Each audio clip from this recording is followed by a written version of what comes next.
External Affairs Minister S. Jaishankar highlighted the crucial role of the India-China relationship in shaping the future of Asia and the world. Speaking at the Asia Society Policy Institute in New York, Jaishankar emphasized that in an increasingly multipolar world, the evolving dynamics between the two nations will be key to managing the global order. Take a listen. I think the India-China relationship is key to the future of Asia. In a way, you can say if the world is to be multipolar, Asia has to be multipolar. Therefore, this relationship will influence not just the future of Asia, but in that way, perhaps the future of the world as well. We have long pursued what we call the Act East policy with ASEAN at its center.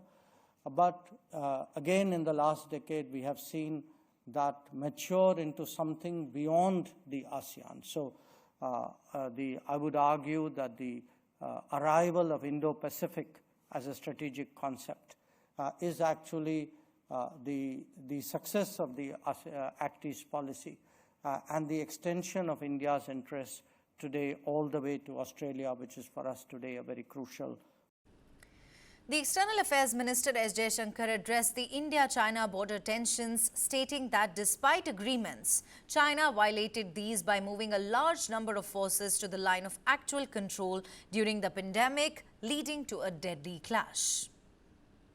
You know, we have a difficult history with China, a history which included a conflict in 1962. It took us 14 years thereafter to send back to ambassadors. And it took another 12 years after that really to come to some kind of modus vivendi.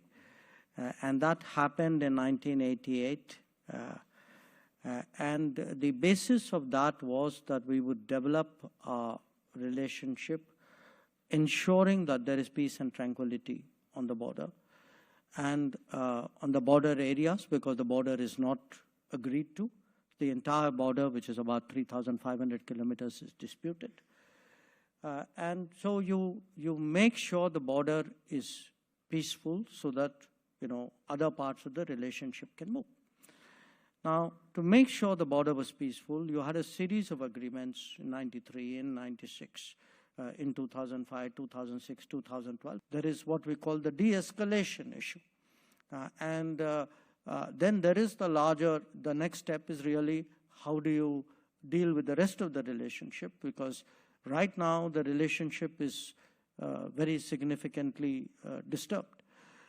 That said, there are other issues that we need to look at. I mean, you have two countries who are neighbors, who are unique in the sense that they are the only two countries with over 1 billion people, and who are both rising in the global order, and who often have overlapping peripheries as well, other than the fact that they have a common border. So it's really a very complicated issue. I think in the global, you know, if you look today in global politics, the parallel rises.